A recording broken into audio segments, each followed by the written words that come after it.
Tá na hora de conhecermos um local intocado pelo mundo exterior, né? Mas que abriga muitos segredos, uma grande tecnologia e um grande super-herói. É hora de viajarmos para Wakanda para conhecermos o Pantera Negra. Devo dizer que fazer um filme do Rei de Wakanda pode ter sido uma das decisões mais acertadas da história dos cinemas, viu? Pois a gente tem poucos filmes que exploram bastante o continente africano como esse explorou, viu? Explorando a sua cultura, os seus povos, né? Não são muitos exemplos que eu me lembre de cabeça aqui que exploram mais essa região do planeta, né? Sem envolver o olhar externo, mas olhando pelos olhos de quem tá lá, né? Acho que o único que eu me lembro de cabeça é o menino que descobriu o vento, né? Mas aqui devo dizer que fizeram um trabalho excepcional, mesmo que esteja tratando de um super-herói de um país fictício, né? Aqui a gente não vê uma origem exatamente, né? Pois o Pantera Negra já foi apresentado em outro filme da Marvel, mas aqui a gente conhece todo o universo que ele orbita, né?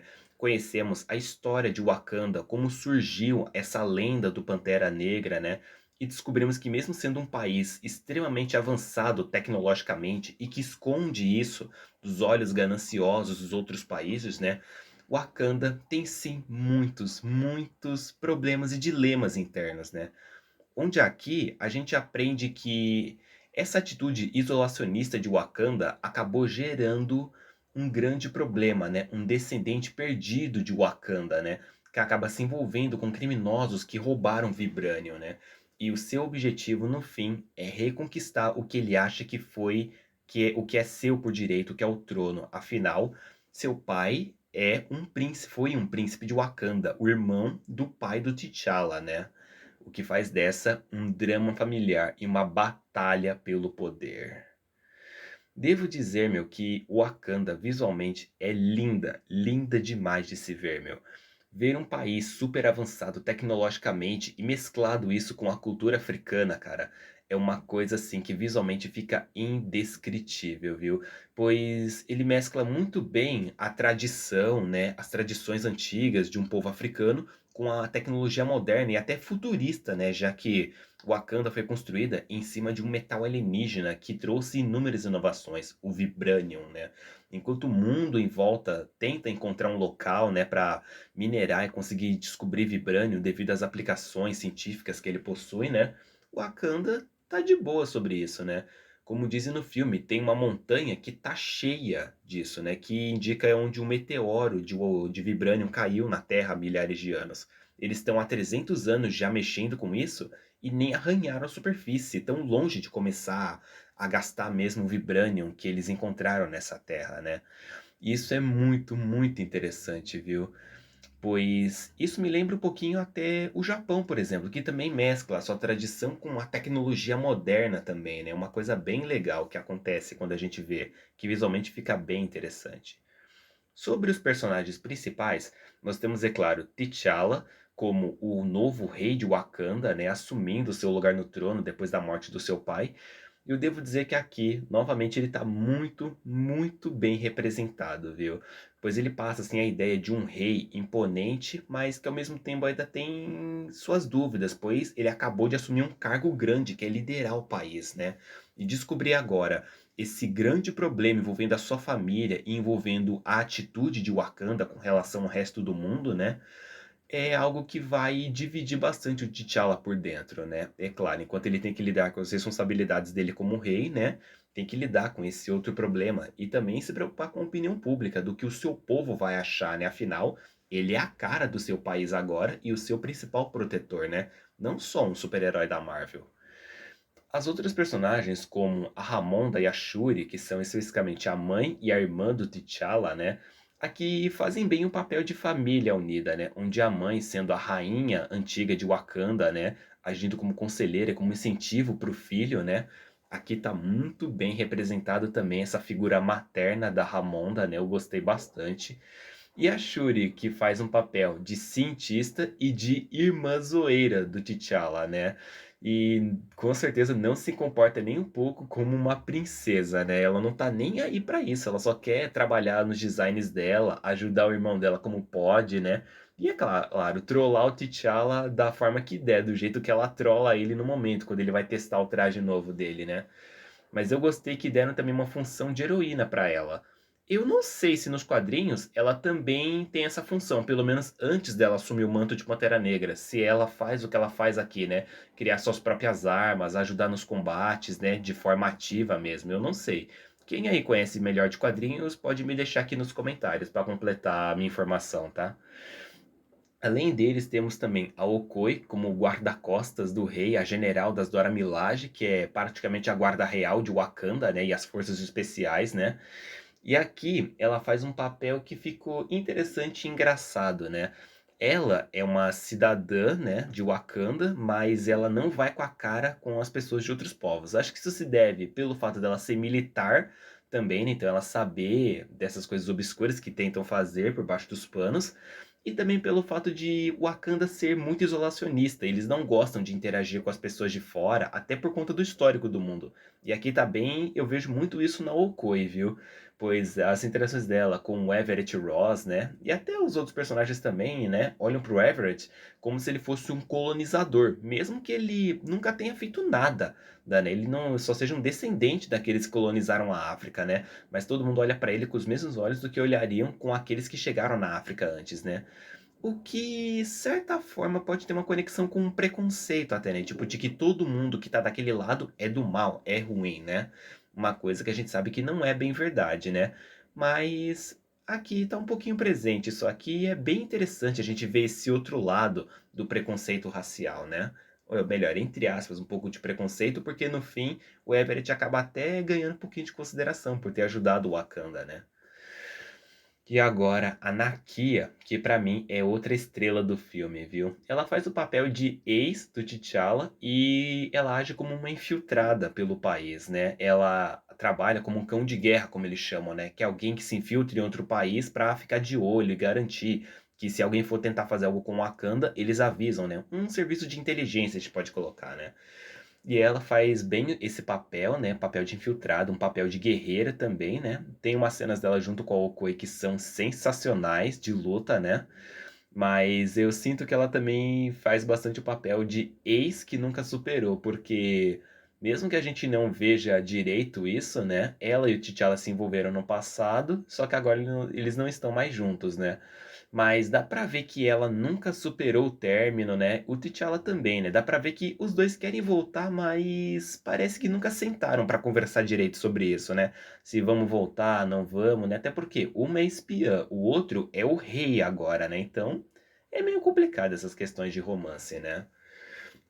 De resto, meu, os outros vilões como Ulysses Klaue, que nos quadrinhos é o Garra Sônica, né, que eu só fui descobrir depois, né, ele serve bem como um vilão temporário, porque ele não dura muito no filme, né.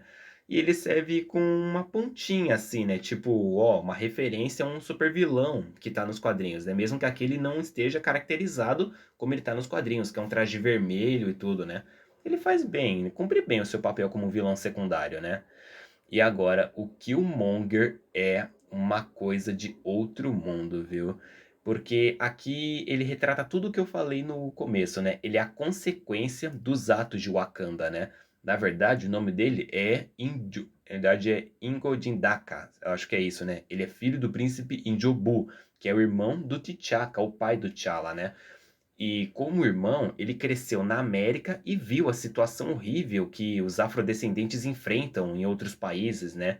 E o que ele queria é que o Wakanda ajudasse ativamente esse povo. Isso quer dizer, pelos meios de paz ou pelos meios de guerra, né. Pois dá pra ver que os outros países não estão nem aí em querer resolver essa questão com os afrodescendentes, eles só estão jogando eles à própria sorte, né. Já o Indiobu queria acabar com isso de uma vez, mas o T'Chaka não deixou, né, e acabou até matando seu irmão por causa disso, né, por querer usar a tecnologia de Wakanda para fazer guerra, né. E o problema é que o filho dele, né, que seria o futuro Killmonger, acabou vendo isso, né, e por isso ele tem o objetivo de reconquistar o trono, que ele acredita ser direito dele, e também de usar a tecnologia de Wakanda para acabar com o mundo, né? Para libertar todos que vivem na opressão ainda, né? Por conta dos colonizadores, né? E criar um novo mundo, né? Um mundo onde Wakanda estivesse no topo, né? O que justamente faz um paralelo com... Não foi exatamente isso que os colonizadores fizeram lá no passado com o seu povo, e agora você quer pagar na mesma moeda, né? Você quer devolver do mesmo jeito?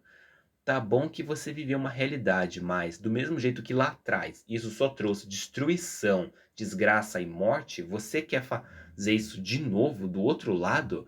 Tipo, olho por olho, dente por dente? No fim, não tem muito sentido isso, né? Alguns podem concordar com a visão dele, umas pessoas que são mais extremas, né?